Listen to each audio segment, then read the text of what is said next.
This is truly the Rolls-Royce of alien technology, and one of the most challenging to engineer. You'd have to take a human being, and you'd have to kind of disassemble that human being and write down the position of every single atom in the body. And then you'd take that information on where all the atoms in the body were, and you'd send that information to another place, and then some little assembler on the other side would just put all of the atoms together. And when you're done, what have you got? You've got the person you just disassembled.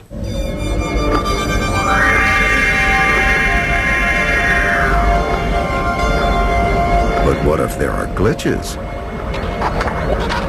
That would be kind of scary to get in a transporter and know that, well, the first thing that happens is they're going to rip you apart into atoms. Would you still be the same person once you put yourself together from raw materials? It'd be pretty tricky to do with technology because it would take, I think, about 1 billion quadrillion bits to write down the position of all the atoms in the body. And how would you reassemble them? If we stored it all on computer disks, they'd stack from here to 1/3 of the distance to the center of the Milky Way.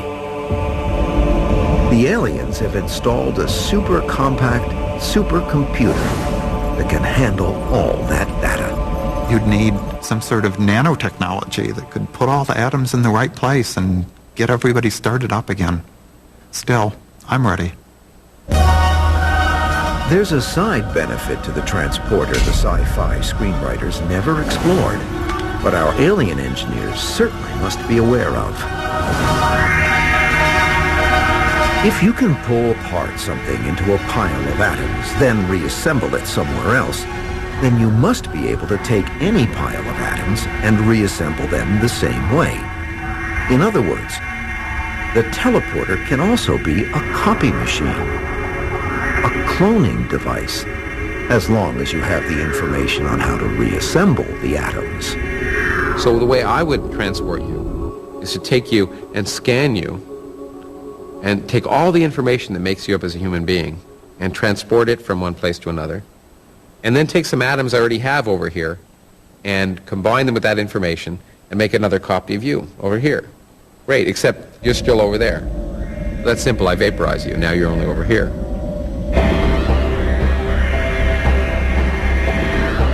So the transporter is not just a good defensive weapon, cleanly beaming aliens out of dangerous situations. It's also an offensive weapon, capable of making multiple copies of their best alien warriors.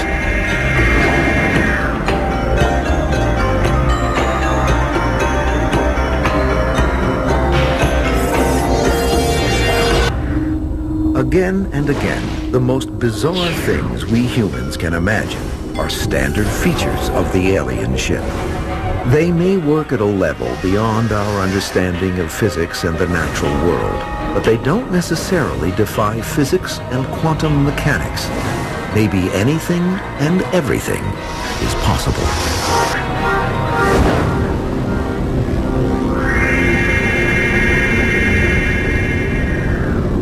I always like to keep in mind the one proverb that you sort of go by, and that is, you should always keep an open mind, but not so open that your brains fall out.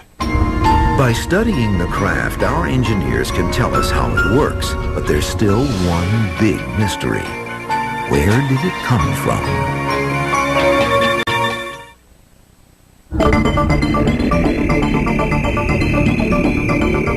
In order to get to the bottom of this crashed alien spacecraft mystery, we need to figure out where it came from and who built the ship.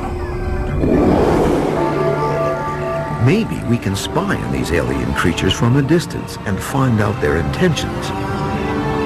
But how do we arrange to do that? In a sense, we're already trying to do that. The human race has cocked an ear toward space for the past half-century. If the aliens speak, the SETI Institute may hear it.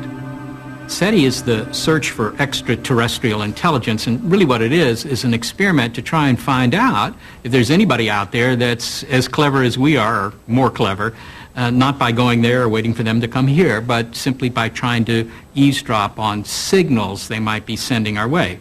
Radio signals, light signals, flashing pulsar lights, things like that. So why would scientists believe there could be life out there? I think that if you were to ask the next 5 astronomers you meet, hey, do you think that there's life out there? I think most of them would say, yeah, it's pretty likely, because we now know there are lots of worlds out there. Maybe some of them are like the Earth, but many of them could support life, at least in principle. We also know that life is pretty tough. We found some life on Earth that's living in environments that you and I probably wouldn't want to live in, but that are very accommodating to small forms of life. And, you know, the third thing is that the entire universe is built out of the same stuff. It's the same chemistry, the same physics everywhere. So unless there's been some sort of miracle here on Earth, it just seems reasonable to expect that there is a lot of life out there. Intelligence strikes some people as being a fairly unlikely development, but that's unclear. The SETI Institute's listening post is nestled in Hat Creek, California, on an old lava bed. The valley and surrounding mountains block nearly all of Earth's man-made noise, providing a perfect listening post for alien messages, assuming they're sending any. It's a great thing because we look for natural sources of radiation, and any kind of man-made terrestrial radiation is a problem for us.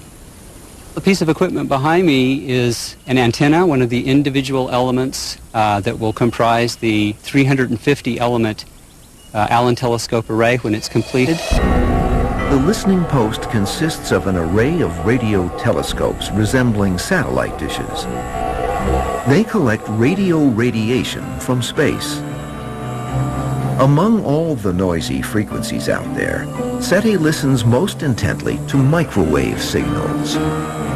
There's a good reason for this. It turns out the universe is darkest and quietest at the microwave wavelengths. And so it's the prime channel, if you will, for interstellar contact and communication. In fact, we use this channel to communicate with spacecraft for the very reason that we can do it most reliably with the least expenditure in equipment and energy. There's another practical advantage to microwave radio signals. It turns out that it doesn't take very much energy to send information via radio from one star system to another. And also, radio waves go right through the gas and dust that's between the stars. If we know that, they'll know that. So what is the SETI Institute listening for exactly? A narrow band signal, which is just a signal that's at one spot on the dial, because transmitters make narrow band signals. We're not looking for the message. We're not looking for, mathematical equations or anything like that. We're just looking for a lot of radio energy at one spot on the dial. Listening for aliens wasn't the SETI Institute's idea. Inventor Nikola Tesla first searched for extraterrestrial radio signals in the 1890s. Soon followed by Guglielmo Marconi. Both thought they heard something. And indeed they did. Something that sounded very intelligent in its nature, a sort of chirping sound coming in the radios. It turns out that this was a natural phenomenon, energetic particles moving in the magnetic field of the Earth. But it wasn't until the late 1950s that developments in radio telescopes and receivers allowed us to listen carefully to the stars. And astronomer Frank Drake was one of the first scientists with his ear lifted to the heavens. In late 50s, I constructed the first system and carried out the first search of this kind at the National Radio Astronomy Observatory in Green Bank, West Virginia. It used a 85-foot radio telescope, and we used it for 2 months to search for signals from the two nearest stars like the Sun, Tau Ceti and Epsilon Eridani, with very high sensitivity. They didn't have to wait long. The very first day when we pointed the telescope at the star Epsilon Eridani for the first time, we heard a chirping sound in our radio receiver, something we had never heard before. And it was very exciting, as you can imagine. We thought, can it really be this easy? You just turn the radio on, point it at a star, and there it is. Before we could establish the actual origin of the signal, it disappeared, and we had to follow that for weeks, hoping for it to return, and finally it did. And it turned out to be from one of our airplanes. But it was an exciting moment. There have been others. In 1977, Ohio State University's radio observatory actually picked up a signal which has become famous. It's called the WOW signal. And the reason it's called the WOW signal is that Jerry Ehrman, who came in and found the signal after one night of recording, he was just flipping through the computer printout, and he saw this big signal there, and he wrote WOW next to it. Some very careful searches have been made to try and find that signal a second time, but it was only seen once. And unfortunately, as a scientist, you have to say, well, if I can't confirm it, then who knows what it was, and I can't claim that it was E.T. So far, no credible alien transmission has been received in any SETI search. But we do know for sure that intelligent creatures hitherto undetectable and within our own galaxy have sent signals into space for years. They would be us. Our earliest radio and television broadcasts are now light years away. Aside from these unintentional broadcasts, we have sent one very clear message in 1974 from the most powerful radio telescope transmitter in the world, the Arecibo Radio Telescope. We sent a signal which lasted 3 minutes and is coded in such a way that the extraterrestrials can construct a crude picture from it, a picture which starts by establishing a number system. It then shows the chemistry of the key molecule of human life, DNA. It shows a sketch of the solar system. There's a sketch of a human placed in such a way that you can tell it lives on planet 3, which is the one we call Earth. Today, it is on its way to a great globular cluster of stars known as Messier 13. It will arrive there in about 25,000 years. Who might hear that signal some 25,000 years from now? What sort of commotion might it create? Is it similar to what they'd send us if they could? Maybe that's the wrong question. Maybe what we should be asking is, why do we care whether they're out there or not? Why do we seem to be reaching out to them? You could say, oh, it's because of all the movies and television shows about aliens, but I think that that's actually a consequence of our interest, not a promoter of it so much. I think that we're inherently curious about other beings that might be comparable to us in abilities, and in this case maybe far beyond our abilities. I think that we're wired to be interested in other intelligent beings. So in a way it's curiosity, but I think it's curiosity that's born of evolution, really. It's in our genes to be curious about the unknown, real or imagined. Our alien visitors help us conceive new worlds, not just on distant planets, but right here on planet Earth, at Fermilab, at the SETI Institute, and in the classrooms and laboratories of physicists all over the world. We've been inspired by the unknown to contemplate solutions for problems we might not have otherwise considered. There's really two different ways of looking at science. One says, well, how does the universe really work, and how do we know? And the other way of looking at the world is, how could the world really work? And what is it that we don't know? We know a lot about our universe. Still, there's so much more to learn, and so many other places to go. It's tragic. There's this whole universe to explore. And we're stuck here on Earth. We haven't even left the solar system.